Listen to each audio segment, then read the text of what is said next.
दो तरीके का सर्कुलर मोशन होता है। पहला सर्कुलर मोशन इसको बोलते हैं यूनिफॉर्म और दूसरा बोलते हैं नॉन यूनिफॉर्म। अब इनकी क्या प्रॉपर्टीज होती हैं और फिर इन पे सवाल कैसे होते हैं वो देखें। देखो सबसे पहले हम लोग स्टार्ट करने जा रहे हैं पहले टाइप का सर्कुलर मोशन जिसको हम बोलते हैं यूनिफॉर्म सर्कुलर मोशन।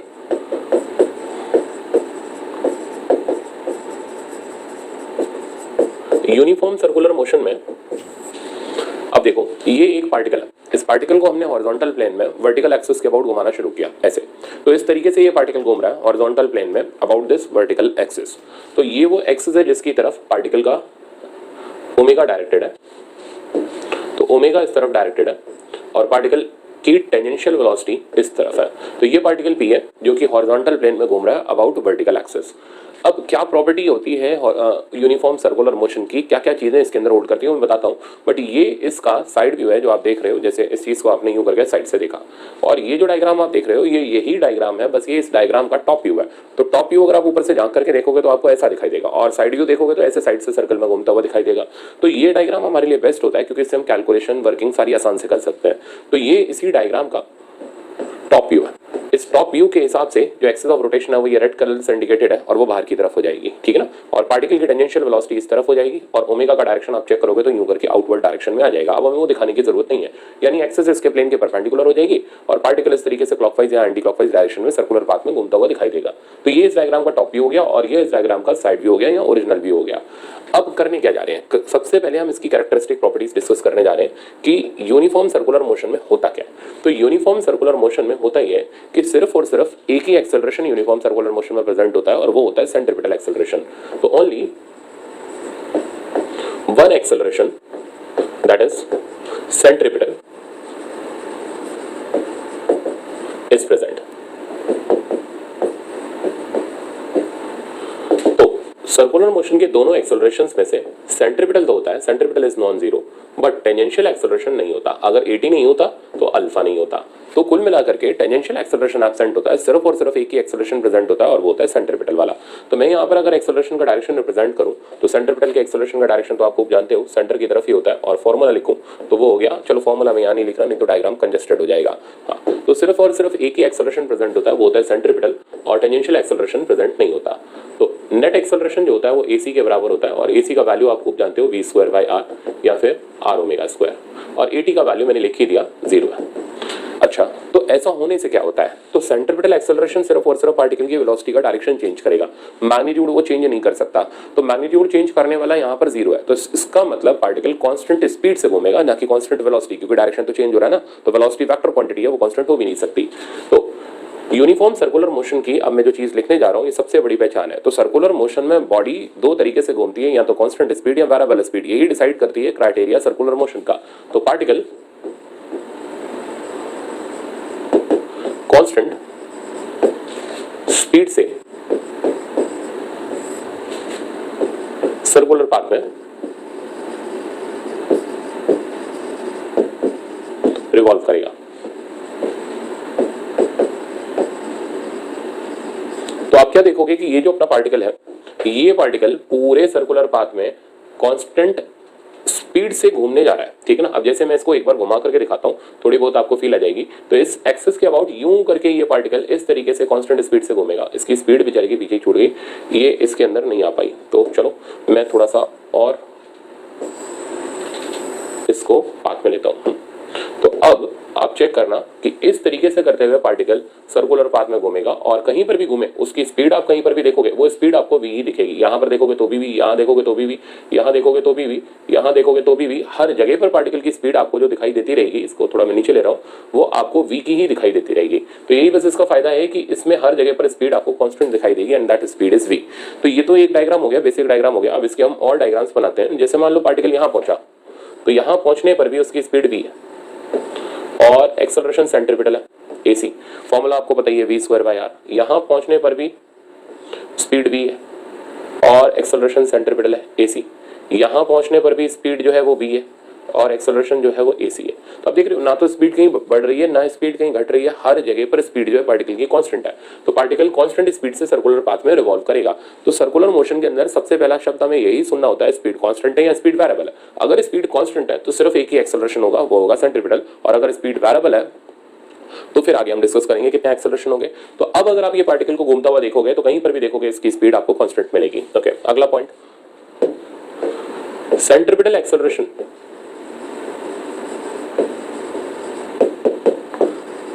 का मैग्नीट्यूड भी कांस्टेंट हो जाएगा। अब क्योंकि स्पीड कांस्टेंट है इसलिए सेंट्रिपिटल एक्सेलरेशन का मैग्नीट्यूड भी कांस्टेंट हो जाएगा, बट डायरेक्शन कंटिन्यूअसली चेंज करेगा। तो डायरेक्शन आप चेक करो तो वेक्टर फॉर्म में डायरेक्शन चेंज कर रहा है। ये आ रहा है माइनस आई कैप, ये आ रहा है माइनस ए कैप, ये आ रहा है प्लस आई कैप, ये आ रहा है प्लस जे कैप। तो सेंट्रिपिटल एक्सेलरेशन है तो सेंटर की तरफ, बट रिवॉल्व होने की वजह से हर जगह पर उसका डायरेक्शन जो हो रहा है वो यूं करके चेंज होता चला जा रहा है। तो सेंट्रिपिटल एक्सेलरेशन का मैग्नीट्यूड कांस्टेंट है बट डायरेक्शन कंटिन्यूअसली चेंज करेगा, इसलिए इसमें स्पीड कांस्टेंट होगी, सेंट्रिपिटल एक्सेलरेशन का मैग्नीट्यूड कांस्टेंट होगा, वेक्टर फॉर्म में वो डायरेक्शन वाइज चेंज करेगा। ये ध्यान रखना है आपको। ओके, नेक्स्ट पॉइंट देते हैं। अब पार्टिकल पर लगने वाला नेट फोर्स देखोगे आप, तो नेट फोर्स जब आप ग्राउंड से देखोगे तो वो सेंटर की तरफ डायरेक्टेड होगा और उस नेट फोर्स को बोलेंगे हम सेंट्रिपिटल फोर्स। तो net force acting towards centre is called centripetal force।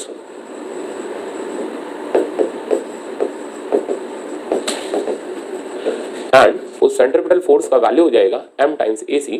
तो हम इसमें पुट कर दे रहे हैं mv स्क्वायर बाय r, या फिर v की जगह r ओमेगा डाल दो तो mr ओमेगा स्क्वायर। तो ये पार्टिकल पर लगने वाला नेट फोर्स होगा जो कि सेंटर की तरफ डायरेक्टेड होगा due to this centripetal acceleration. और ग्राउंड से देखने पर हमें पार्टिकल सर्कुलर पाथ में घूमता हुआ दिखाई देगा और उसकी स्पीड हर जगह पर जो रहेगी वो मैं धीरे धीरे देखो घुमा रहा हूँ, तो स्पीड हर जगह पर जो रहेगी वो आपको कांस्टेंट देखने को मिलेगी। सेंट्रिपिटल एक्सेलरेशन का डायरेक्शन देख रहे हो ना, कंटिन्यूअसली चेंज होता चला जा रहा है वो सेंटर की तरफ, पर घूमने की वजह से कंटिन्यूअसली चेंज होता चला जा रहा है। ठीक है, तो इसी तरीके से सेंट्रिपिटल फोर्स रहेगी वो भी सेंटर की तरफ डायरेक्टेड रहेगी हर जगह पर, बट वेक्टर फॉर्म में कंटिन्यूअसली चेंज करती रहेगी। ओके, अब मैं इसको वापस से ओरिजिनल पाथ में जैसा था वैसा रिप्रेजेंट करके छोड़ दे रहा हूं। तो ये था हमारा सेंट्रिपिटल एक्सेलरेशन और यूनिफॉर्म सर्कुलर मोशन का बेसिक प्रॉपर्टी। तो हमें पार्टिकल घूमता हुआ दिखाई देता है। अच्छा, अब अगर हम इस पार्टिकल की एक्सिस ऑफ रोटेशन पे बैठ जाएं, जैसे ये पेन है, ठीक है ना, मेरे चारों तरफ घूमता हुआ दिखाई दे रहा है यूं करते हुए। ठीक है, अब अगर मैं इसकी एक्सिस पे बैठ जाऊं और मैं भी इसके साथ साथ घूमना स्टार्ट करूं, तो आप देख रहे हो ना, मेरे को ये पेन अब घूमता हुआ नहीं दिखाई दे रहा, मेरे को ये पेन रिलेटिवली रेस्ट पर नजर आ रहा है।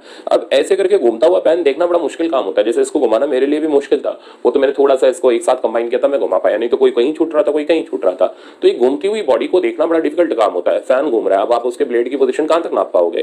तो वहीं पर अगर कोई बॉडी हमारे सामने स्टिल है, ठीक है ना, उसको देखना बड़ा आसान है। जैसे इसका एक एग्जांपल ये ले लो, ट्रेन के अंदर 2 पर्सन बैठे हुए हैं और ट्रेन के साथ साथ वो बहुत तेज स्पीड से आगे जा रहे हैं। मान लो राजधानी ट्रेन में बैठे हुए आगे जा रहे हैं। अब जो ग्राउंड पर खड़ा हुआ पर्सन है बेचारा कहां से ऑब्जर्व कर पाएगा उन दोनों को? तो आए फटाफट से निकल गए। बट अगर वही ट्रेन के प्लेटफॉर्म ट्रेन के फ्रेम के अंदर होता तो उसको वो ऑब्जर्वेशन करना उन पर्सन का काफी आसान होता। तो वही सेम सीन जो रिलेटिव मोशन में आप पढ़ के हटे हो मैं यहाँ पर यूज करने जा रहा हूँ।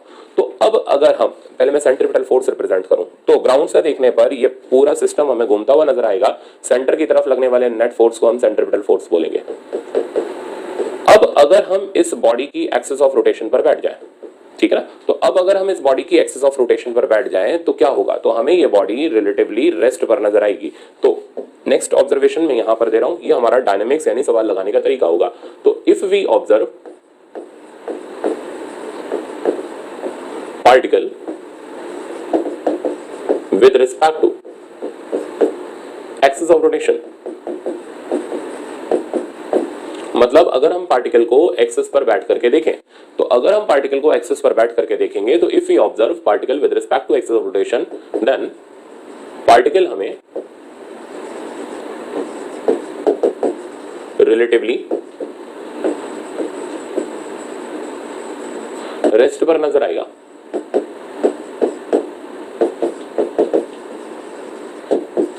अब पहले मैं इसका डायग्राम बनाऊं तो पार्टिकल हमें रिलेटिवली रेस्ट पर दिखाई देगा और ये रहा सर्कल हमारा, और इस सर्कल को चलो भाई तुम इधर खसक जाओ। तो अब हम इस सर्कल के सेंटर पर बैठ करके चीजों को ऑब्जर्व करने जा रहे हैं। तो जैसे ही हम इसके सेंटर या एक्सिस ऑफ रोटेशन पर बैठेंगे और इसके साथ साथ घूमना स्टार्ट करेंगे, अब हमें ये पार्टिकल चलता हुआ नहीं दिखाई देगा, रेस्ट या फिर ऐसे बोला जाए रिलेटिवली रेस्ट पर नजर आएगा। और जब भी हम किसी एक्सेलरेटिंग फ्रेम में जाते हैं तो हमारा पहला काम यही होता है कि हम एक्सेलरेशन के अपोजिट डायरेक्शन में सूडो फोर्स लगाएं। तो पार्टिकल हमें रिलेटिवली रेस्ट पर नजर आएगा और हम पार्टिकल के ऊपर एक इमेजिनरी फोर्स जिसको हम बोलेंगे सूडो फोर्स, हम वो अप्लाई करेंगे। तो अब हमें पार्टिकल के ऊपर सूडो फोर्स लगानी पड़ेगी। सूडो फोर्स कहाँ लगती है? एक्सेलरेशन के अपोजिट डायरेक्शन में। एक्सेलरेशन कहाँ की तरफ था?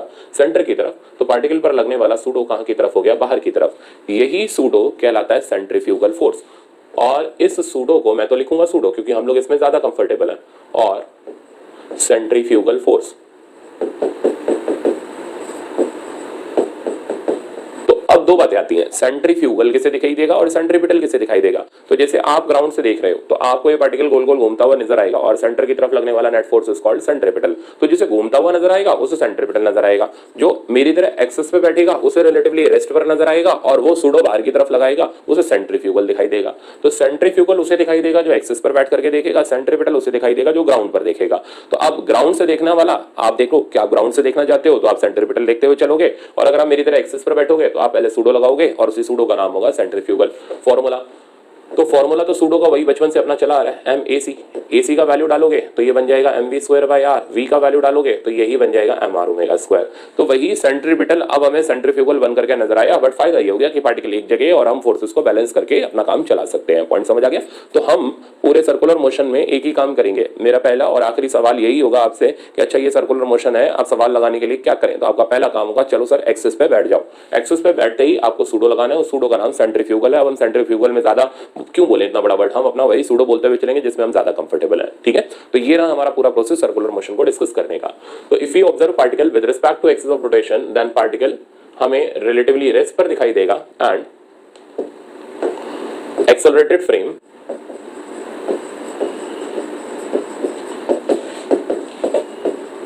में होने के कारण we have to apply pseudo force. तो हमें सूडो फोर्स अप्लाई करनी पड़ेगी इन रेडियली आउटवर्ड डायरेक्शन। तो हमें सूडो फोर्स लगाना पड़ेगा रेडियली आउटवर्ड डायरेक्शन, यानी बाहर की तरफ लगाना पड़ेगा। दिस सूडो इज कॉल्ड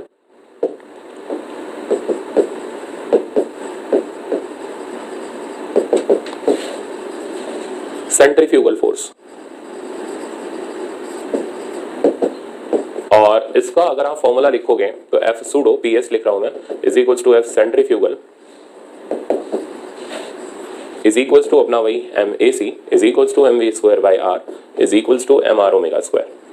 तो मेरे ख्याल से अब आपको पूरी भाषा समझ आ गई होगी।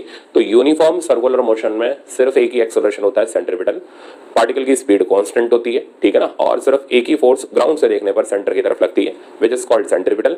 वो आप एक्सिस पे बैठ जाओ तो वही बाहर की तरफ दिखाई देगी विच इज कॉल्ड सेंट्रीफ्यूगल। अब पार्टिकल आपको रिलेटिवली रेस्ट पर नजर आएगा। तो ये था पूरा हॉरिजॉन्टल सर्कुलर मोशन में अपना यूनिफॉर्म सर्कुलर मोशन का पूरा मेन पार्ट। अब इसी तरीके से हम डिस्कस करने जा रहे हैं अपना दूसरा टाइप का circular motion which is called non uniform circular motion.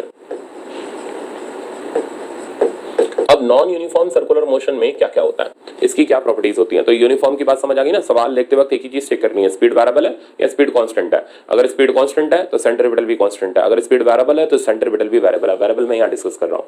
तो नॉन यूनिफॉर्म सर्कुलर मोशन की क्या क्या प्रॉपर्टीज होती है? तो पहली प्रॉपर्टी, बोथ एक्सेलरेशंस आर प्रेजेंट। तो दोनों के दोनों एक्सेलरेशन इसमें प्रेजेंट होते हैं, ठीक है। तो ए सी भी नॉन जीरो और ए टी भी नॉन जीरो।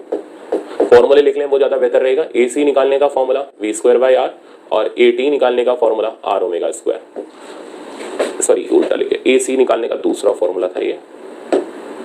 तो ए सी निकालने का एक और फॉर्मूला, वी की जगह आर ओमेगा डाल दिया, r omega square. A t निकालने का formula d v by d t या फिर ए टी निकालने का फॉर्मूला आर अल्फा। तो कुल मिलाकर के दोनों एक्सेलरेशन इस टाइप के सर्कुलर मोशन में प्रेजेंट होंगे।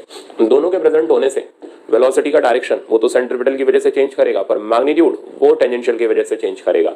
तो पार्टिकल वेरिएबल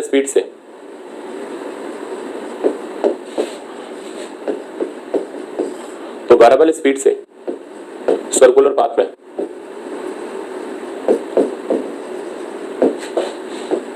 रिवॉल्व करेगा।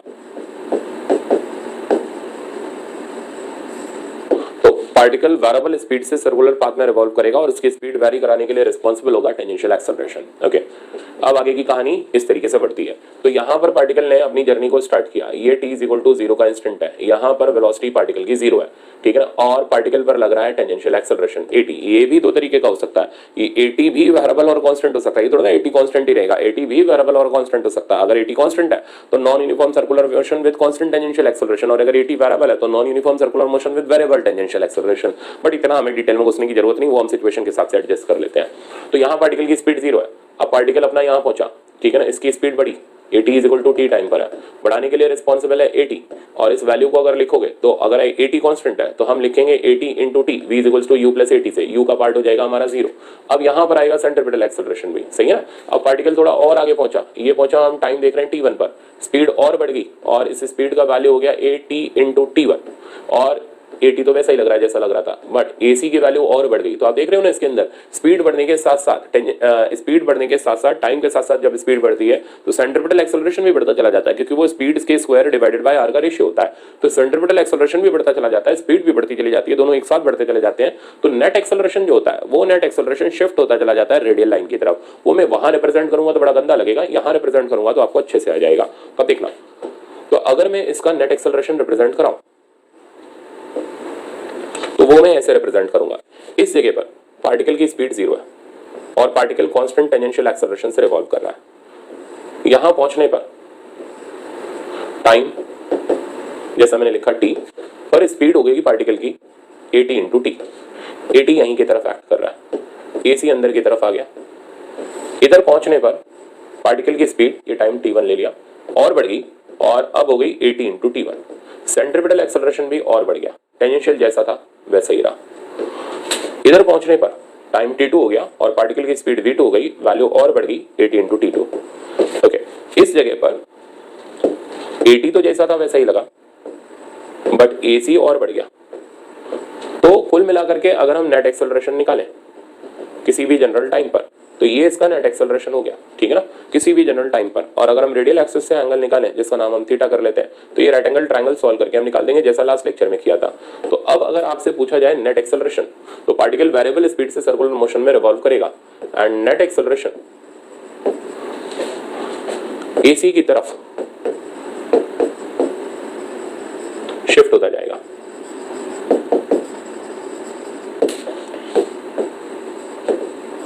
और किसी भी वक्त नेट एक्सेलरेशन का मैग्नीट्यूड हो गया under root of AC square plus AT square. Okay, और इसका रेडियल एक्सिस से एंगल हो गया tan थीटा बराबर AT बाय AC। तो अब हम ऑब्जर्व कर सकते हैं बहुत आराम से, अब जो नेट एक्सेलरेशन में उसका रिप्रेजेंटेशन दिखा रहा हूँ, यहाँ पर नेट एक्सेलरेशन इस तरफ होगा, यहाँ पर नेट एक्सेलरेशन थोड़ा सा इधर आएगा, यहाँ पर नेट एक्सेलरेशन थोड़ा और इधर आएगा, और यहाँ नेट एक्सेलरेशन आपने देख लिया AC के पास ही आता जाएगा। तो इस नेट एक्सेलरेशन की शिफ्टिंग टुवर्ड्स AC होती चली जा रही है, क्योंकि AC का जो मैग्नीट्यूड है वो बढ़ता चला जा रहा है। तो जब बहुत लार्ज स्पीड होगी तो ये नेट एक्सेलरेशन पूरा का पूरा AC के डायरेक्शन में ही डायरेक्टेड होगा। तो आई थिंक अब आपको पूरा प्रोसेस मैंने समझा दिया है नॉन यूनिफॉर्म सर्कुलर मोशन का, कि इसमें कितने एक्सेलरेशन होते हैं और क्या क्या काम चलते हैं। तो यूनिफॉर्म और नॉन यूनिफॉर्म में एक ही शब्द आपने पहचानना है, स्पीड कैसी है। अगर स्पीड कांस्टेंट है तो यूनिफॉर्म है, सिर्फ एक एक्सेलरेशन है, और अगर स्पीड वेरिएबल है तो नॉन यूनिफॉर्म है तो दोनों एक्सेलरेशन है, ठीक है ना। अब नॉन यूनिफॉर्म को सॉल्व करने का तरीका, ऐसे तो हम नहीं करते, ठीक है ना। तो नॉन यूनिफॉर्म को सॉल्व करने का मेरा तरीका यह है कि अगर आप नॉन यूनिफॉर्म सर्कुलर मोशन के डायनामिक्स को सिंप्लीफाई करना चाहते हो तो आप उसके एक्सिस ऑफ रोटेशन पे बैठ जाओ। तो देखो, मान लो पार्टिकल की स्पीड इधर भी है, ठीक है, और एक्सेलरेशन इधर था AT और इधर की तरफ था AC, और ये पार्टिकल हमें घूमता हुआ दिखाई दे रहा था। तो this was the observation from ground.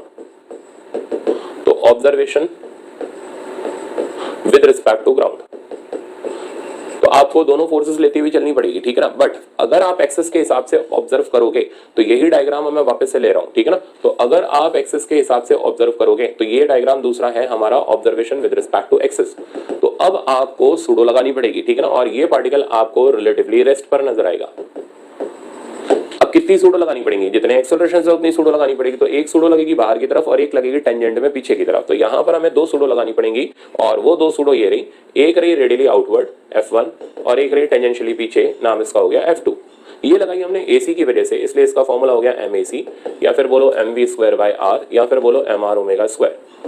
और एक सूडो हमने लगाई टेंजेंट की तरफ और ये लगाई AT की वजह से, तो इसका फॉर्मूला हो गया MAT या M टाइम्स dV/dt या MR अल्फा। तो मैं इसके फॉर्मूले मॉडिफाई कर दे रहा हूँ, M टाइम्स dV/dt या फिर M टाइम्स R अल्फा। तो कुल मिला करके हमें दो सूडो दिखाई देंगी, यानी पार्टिकल ना इधर ना इधर, ये टेढ़ा यूं करके रिजल्टेंट हमें दिखाई देगा। तो ये वही चीज है जो आप ग्राउंड से देख रहे हो, बट हम एक्सेस पे बैठ करके देखते हैं तो पार्टिकल का कंफर्टेबल हम ऑब्जर्वेशन कर पाते हैं, वो हम सवालों के साथ नेक्स्ट लेक्चर में देखेंगे। तो अगर हम एक्सेस पे बैठ के देखें तो दो सूडो अप्लाई करनी पड़ेंगी, मैं लिख दूं लैंग्वेज फॉर्म में। तो with respect to axis of rotation we have to apply to pseudo force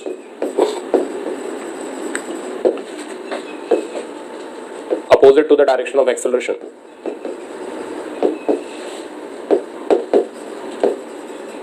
ठीक है, और वो मैंने इंडिकेट करके आपको दे दिया। तो अब यूसीएम और एनयूसीएम के हम तकरीबन सारे पॉइंट देख चुके हैं। तो यूसीएम में स्पीड कांस्टेंट, एनयूसीएम में स्पीड वेरिएबल रहेगी, ठीक है ना। और उसको अब काम करने का तरीका आप सवाल में आगे देखते जाओ। स्पीड अगर कांस्टेंट रहेगी तो सेंट्रीपिटल एक्सेलरेशन का मैग्नीट्यूड भी कांस्टेंट रहेगा, स्पीड वेरिएबल तो सेंट्रीपिटल एक्सेलरेशन का मैग्नीट्यूड भी वेरिएबल। अब जैसे मैं इसमें क्वेश्चन फ्रेम करने स्टार्ट कर रहा हूं। अब जैसे पहला क्वेश्चन ये रहा,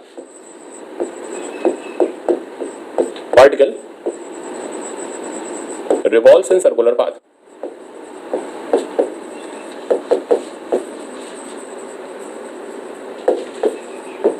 of radius r equals to 1 meter with speed v is equals to, अब आपको पार्टिकल की स्पीड दी जा रही है, ठीक है ना, और हमें सर्कुलर मोशन में यही गौर करना है स्पीड वेरिएबल है या स्पीड कांस्टेंट है। With speed v is equals to 2 times t। तो अब आप चेक करो ये स्पीड वेरिएबल है या कांस्टेंट है। तो भाई आप देख ही सकते हो ना, t के ऊपर डिपेंडेंट है तो वेरिएबल स्पीड है, तो कितना एक्सेलरेशन होंगे, 2, सेंट्रीपिटल और टेंजेंशियल। अब क्वेश्चन ये find out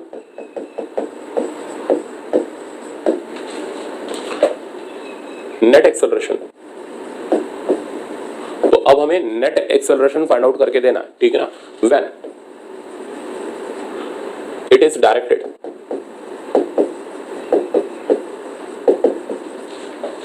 at an angle of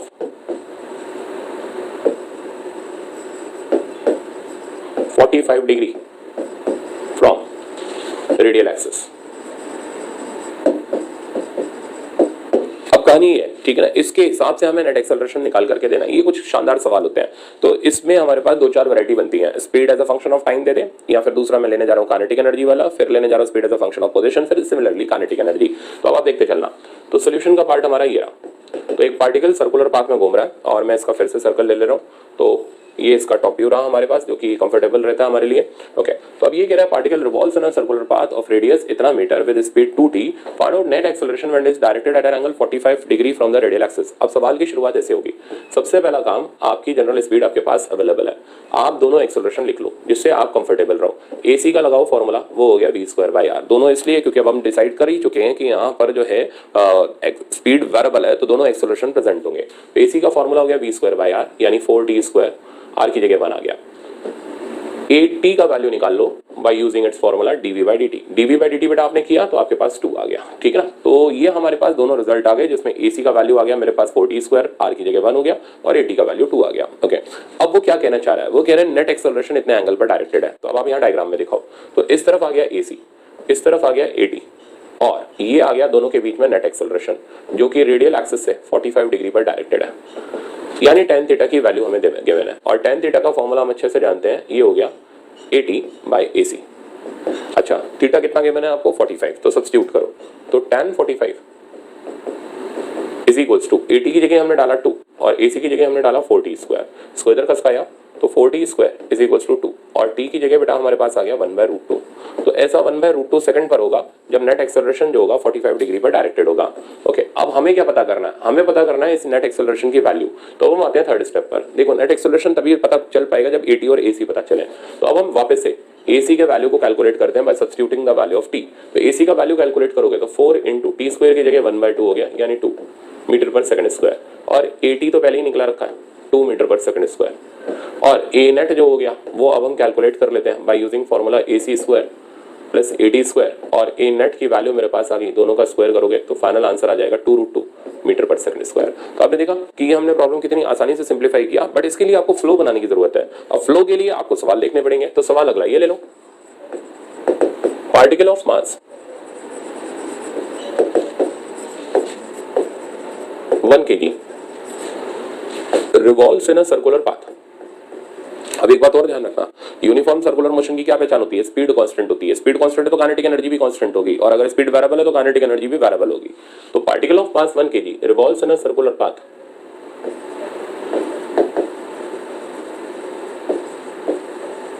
of radius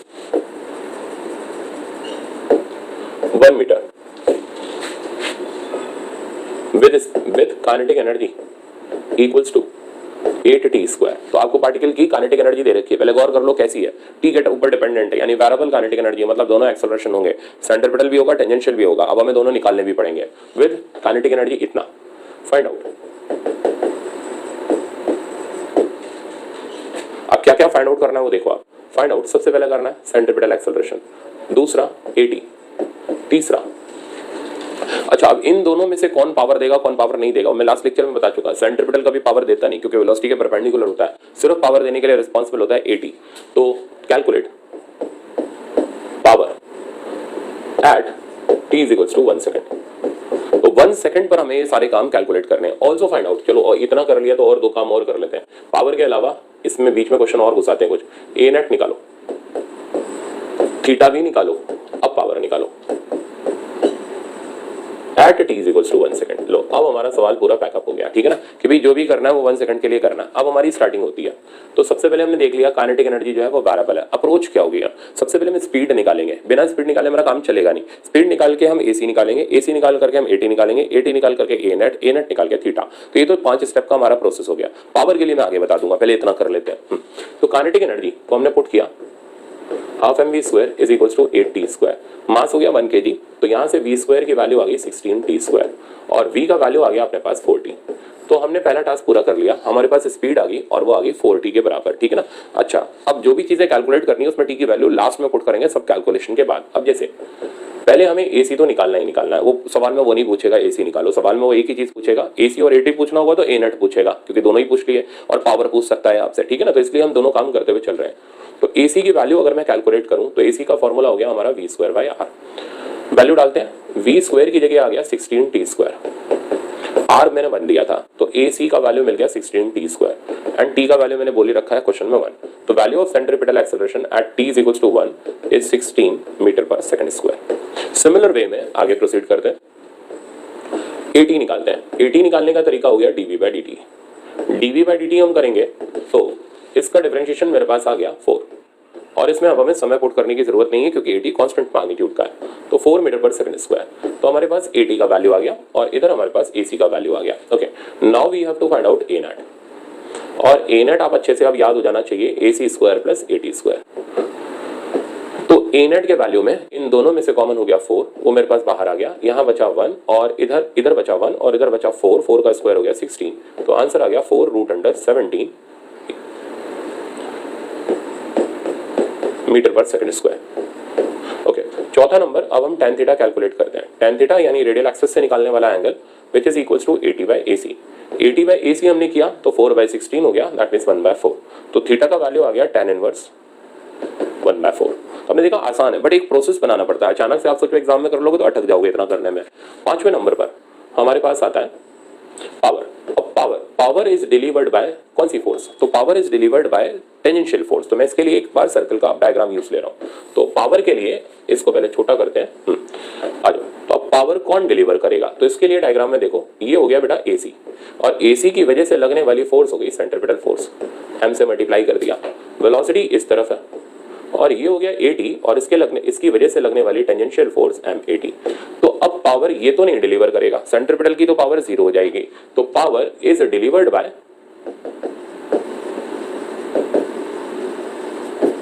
tangential force, और वो पावर कैसे निकलेगी? तो टेंजेंशियल फोर्स, अब पावर निकालने का तो एक ही तरीका है, power is equals to F.V। तो फोर्स और वेलोसिटी का डॉट प्रोडक्ट, दोनों सेम डायरेक्शन में है तो डॉट प्रोडक्ट निकालते वक्त एंगल 0 हो जाएगा। तो पावर आ जाएगी Ft × V × cos 0। cos 0 हो गया 1। तो पावर का वैल्यू आ गया tangential force × velocity. Tangential force हो गई मेरे पास m80 और स्पीड v हो गई। मास पार्टिकल का आप देखोगे तो 1 kg है। 80 का वैल्यू देखोगे तो वो हो गया 4, और स्पीड आप देखोगे तो वो होगी 4t, अब t की वैल्यू डालोगे 1 तो ये भी बचेगा 4, तो 16 आ गया। और यूनिट पावर का आप जानते हो अच्छी तरह वॉट, तो कितनी पावर ये डिलीवर कर रहा है टेंजेंशियल फोर्स, आंसर हो गया 16 वॉट। तो ये था हमारे पास पूरा का पूरा फुल फ्लेश्ड प्रॉब्लम जिसके अंदर हम लोगों ने वेरिएबल स्पीड से दोनों एक्सेलरेशन पकड़ करके निकाले। अब सिमिलर मैनर में हम लोग एक और काम करते हैं और वो काम ये होता है कि पार्टिकल की स्पीड s के साथ साथ वेरी करे, यानी पाथ लेंथ के साथ साथ वेरी करे। जैसे क्वेश्चन ये रहा, particle revolves in a circular path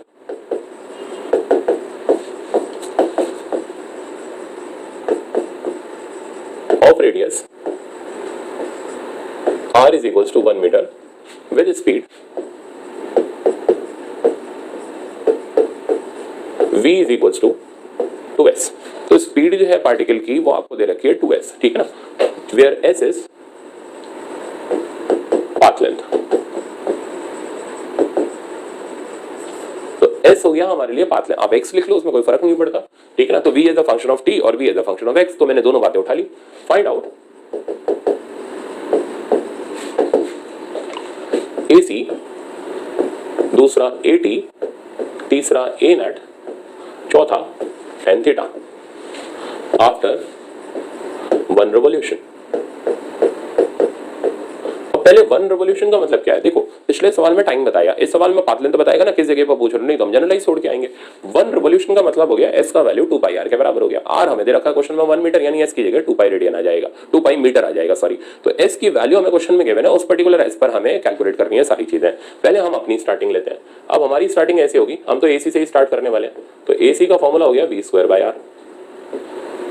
अच्छा, अब इसमें सारी चीजें सेट करते हैं। v²/r में v² हो गया मेरे पास 4s², r की वैल्यू होगी 1। अब s कितना है वो बहुत जरूरी है, ठीक है ना। तो सबसे पहला काम आप क्वेश्चन में यही करो कि पाथ लेंथ लिख लो।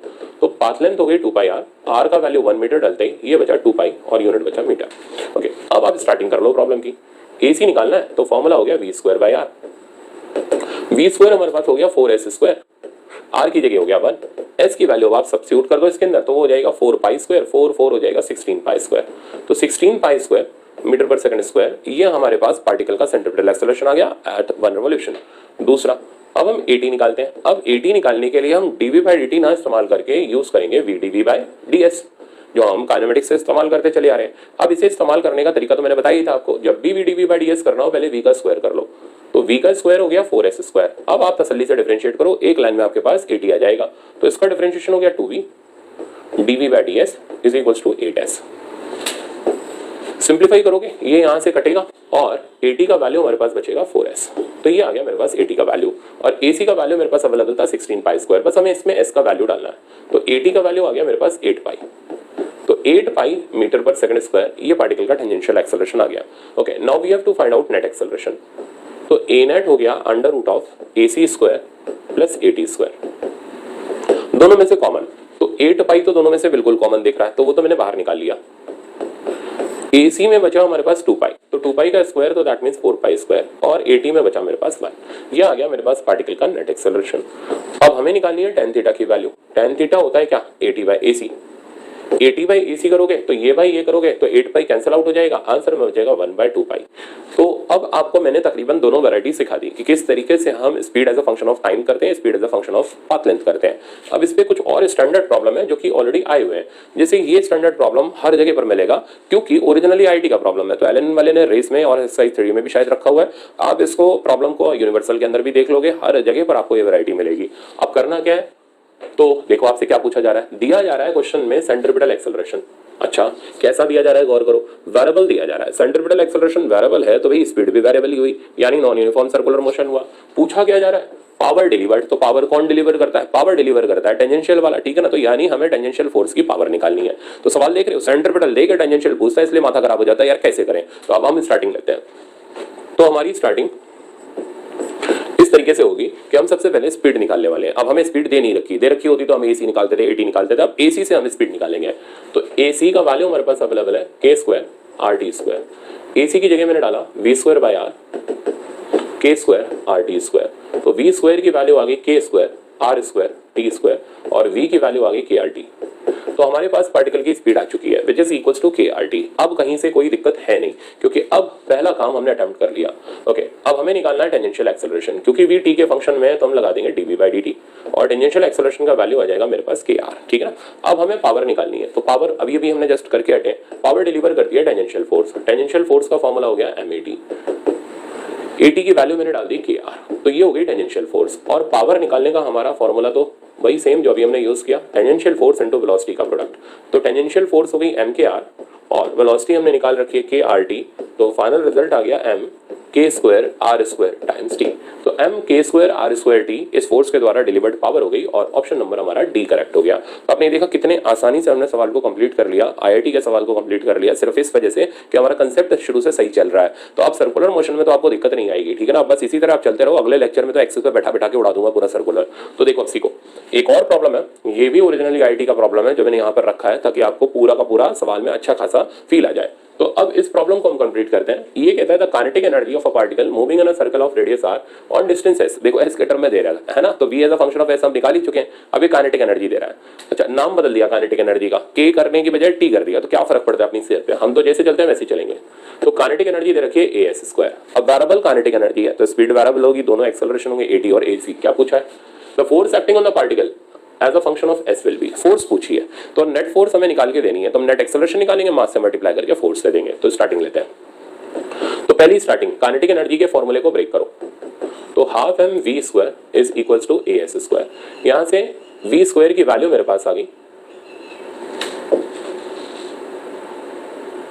तो v² की वैल्यू मेरे पास आ गई 2as²/m। ठीक है ना। अब आप सोच रहे हो सर v क्यों नहीं निकाल, मैं क्यों निकालूं, जरूरत ही नहीं है मेरे को v निकालने की, कारण सेंट्रीपिटल एक्सेलरेशन में मेरे को v² चाहिए और द टेंजेंशियल एक्सेलरेशन में स्क्वायर करके डिफरेंशिएट करना ही पड़ेगा, तो क्यों मेहनत करनी है डबल डबल, पढ़ा रहने दो इसको। अब पहली स्टेप पर आओ, we have to find out AC, लगाओ फॉर्मूला v²/r। v² तो यही रहा, तो ये आ गया 2as²/mr, हो गया ना आसानी से काम। ओके, दूसरी स्टेप पर आओ, AT निकालो। AT निकालने के लिए फॉर्मूला लगाओ v/dv/ds। v/dv/ds करने के लिए इसका डिफरेंशिएशन करो, तो इसका डिफरेंशिएशन जब आप करोगे तो ये बन जाएगा 2v/dv/ds is equals to, right side पर डिफरेंशिएट करोगे तो ये आ जाएगा 2a/m, तो एज इट इज रहा, और s² का हो गया अपने पास 2s। ओके, 2 कैंसिल हो गया और यहां से मेरे पास AT का वैल्यू आ गया और AT का वैल्यू आ गया 2as/m। So now we have find out दोनों टाइप के acceleration AC as well as AT। अब हमारी ड्यूटी है नेट एक्सेलरेशन निकालना, तो नेट एक्सेलरेशन हो गया √AC² प्लस AT²। दोनों में कॉमन देख लो, 2as/m तो दोनों में कॉमन दिख रहा है, तो a नेट में से बाहर आ गया 2as/m। अब अंडर रूट में अंदर क्या क्या बचा, 2as/m निकालने पर यहाँ s/r बचा, तो s²/r² तो यहाँ पर बचा, साथ में इधर तो कुछ भी नहीं, 1 बचा। ठीक है ना। तो ये फाइनली हमारे पास रिजल्ट आ गया, पर ये नेट एक्सेलरेशन आया, we have to find out net force. तो नेट फोर्स हो गई mass into net acceleration, mass से मल्टीप्लाई करोगे तो यहाँ कैंसिल हो जाएगा, आंसर बचेगा हमारे पास 2as times s²/r² plus 1। Okay, अब वेरीफाई करते हैं, तो 2as s²/r² प्लस 1 का अंडर रूट ये की ऑप्शन चमक रहा है और आंसर हो गया हमारा ए वाला। तो मेरे ख्याल से अब आपको सर्कुलर मोशन का ये पार्ट अच्छी तरह समझ आ गया होगा कि हॉरिजॉन्टल और वर्टिकल यूनिफॉर्म और नॉन यूनिफॉर्म सर्कल में कैसे हम डिफरेंशिएट करते हैं, क्या हमारे तरीके रहते हैं। तो अब हम मूव ऑन करेंगे नेक्स्ट लेक्चर, वहां से और ज्यादा मजे आएंगे, डायनेमिक्स और सर्कुलर मोशन, एक्सेस पे बैठ के हम सवाल को उड़ाएंगे। बट पहले ये लेक्चर अच्छे से क्लियर कर लेना, बहुत सारे मैंने आपको सवाल करा दिए, हर वैरायटी अब आपकी कवर हो गई। Thank you so much.